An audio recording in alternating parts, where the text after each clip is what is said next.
Anupama series से related update लेकर आ चुके हैं हम आपके बीच में। तो अनुपमा की इस नई कहानी में फिर से अनुपमा की बेइज्जती होने वाली है और आप लोग तैयार हो जाइए रियल अनुपमा देखने के लिए। मैं रियल अनुपमा जब भी बोलूँ तो समझ जाइए उस एजेंडे की बात कर रहा हूँ जो मेकर्स हमेशा से चलाते हुए नजर आ रहे थे। जो एजेंडा था हमेशा अनुपमा की बेइज्जती कराना, हमेशा अनुपमा को कोठारी परिवार के आसपास रखना, और उसमें उनको सक्सेस अब मिलती हुई नजर आ रही है, जिसके बारे में हमने आपको कल के वीडियो में विस्तार पूर्वक आप लोग को बताया था कि किस तरीके से मेकर्स फिर से उसी कहानी पे लेके जा रहे हैं। एक अच्छी खासी कहानी को बर्बाद करना मेकर्स के हाथ की आम बात है और वही चीज़ करते हुए नजर आ रहे हैं। तो जल्द ही आपको दिखेगा कोठारी परिवार वर्सेज अनुपमा, और उसी चीज़ों में फिर से अनुपमा चली अपनी बेइज्जती कराने के लिए। कहावत है आ बैल मुझे मार, तो लेकिन इस अनुपमा सीरियल में वो कहावत में थोड़ी सी चेंज आप कर लो, आ कोठारी मेरी बेइज्जती कर। इस बारे में इस चीज़ पे, इस चीज़ कहानी पे फोकस किया जाता है। सब कुछ अपनी बेइज्जती कराती हुई नजर आएगी, कैसे होगा वो सारी बातें जिस पे हमने आपको पहले ही वीडियो में बता रखा है कि किस तरीके से राही अपने आप को कॉर्नर फील करेगी। राही जब जब श्रुति से हेल्प मांगेगी, श्रुति उसे निराश करते हुए दिखेगी। राही को पता चलेगा दूध और पानी का मतलब क्या होता है। जहाँ एक तरफ अनुपमा इतनी लड़ाइयाँ, इतनी गाली गलौज सहने के बाद भी, जहाँ आपको दिखा रिसेंट एपिसोड में कि किस तरीके से वो राही की बात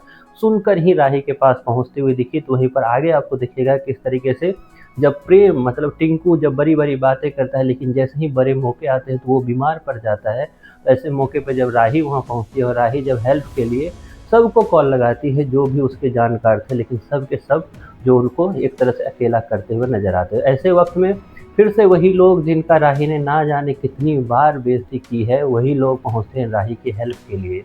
तो कैसे होगा सब कुछ, और उसकी हेल्प करने के लिए अनुपमा का वहाँ पहुँचना और उसके बाद वहाँ कोठारी परिवार का पहुँचना और फिर से अनुपमा की बेइज्जती करना प्रेम के द्वारा, टिंकू के द्वारा। जो टिंकू अब तक इतना बीमार था कि उसे बेड से हिला नहीं गया, लेकिन वो अचानक से टिंकू इतना फिट हो जाता है कि अनुपमा की बेइज्जती करने के लिए वो वापस कैफे में आ जाता है। तो कई सारी चीज़ें जो है आपको आगे दिखाने वाले हैं मेकर्स। क्या कुछ होगा इस पे इस वीडियो में बात कर लेते हैं। रिसेंट एपिसोड बीता और रिसेंट एपिसोड बीतने के बाद आप इतना तो कह सकते हो कि काफ़ी ज़्यादा बोरिंग एपिसोड रहा शायद अब तक का। इस नई कहानी में अब तक का सबसे बोरिंग एपिसोड। पता नहीं मेकर्स को बंकू और ईशानी और अंश और प्रार्थना में क्या दिख रहा है ऐसा, प्रार्थना में बोल रहा हूँ, प्रेरणा में ऐसा क्या दिख रहा है जिसको वो दिखाना चाह रहे हैं। क्योंकि मेकर्स का हमेशा से टारगेट रहा है अनुपमा के सीरियल का कि इसमें जितने भी मेल कंटेंटेड जितने भी हैं या मेल कंटेस्टेंट जितने भी हैं, सबको बेरोजगार, सबको एक तरह से खाली दिखा के रखो। इसलिए अगर आप नोटिस करोगे तो किसी के पास कोई भी काम नहीं है। अगर आप मेल सदस्य की बात करोगे, उन्हीं में से एक है अंश, जिसको काम से ज़्यादा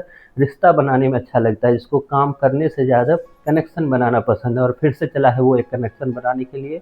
वो कनेक्शन कोई और नहीं, प्रेरणा है, जिससे वो 4 दिन पहले ही मिला हुआ है। खैर उस पर बात करना मतलब टाइम वेस्ट करना, इसलिए हमने कभी भी वीडियो उस पर नहीं बनाया, क्योंकि मुझे पता है कि आप लोग भी पसंद नहीं करोगे। खैर हम इस वीडियो में बात करेंगे कि आखिरकार हुआ क्या है। देखिए हमने प्रोमो के माध्यम से तो आप लोगों ने देख ही लिया है कि हुआ यूँ है कि राही को फिर से एक बार गले लगाने के बाद फिर से तैयार है प्रेम उसको एक तरह से बेघर करने के लिए। कैसे करेगा बेघर, उस पर एक सेपरेट वीडियो में बात करेंगे। लेकिन रिसेंट एपिसोड के बाद आपको दिखाई देगा कि प्रेम अचानक से बीमार हो जाता है, क्योंकि प्रेम को बड़ा सा ऑर्डर मिला हुआ है।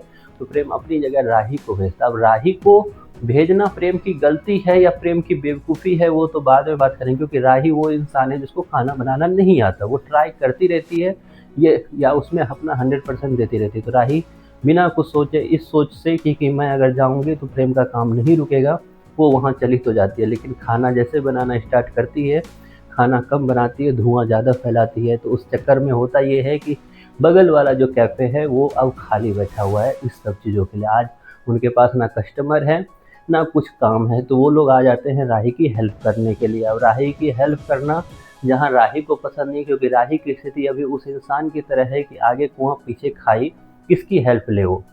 जिसको हेल्प के लिए बुला रही है, जिसको उन्होंने अपना मानने का सर्टिफिकेट दिया है, वो हेल्प करने के लिए आ नहीं रहे हैं, उल्टा उसे सुना रहे हैं। मैं बात कर रहा हूँ श्रुति की।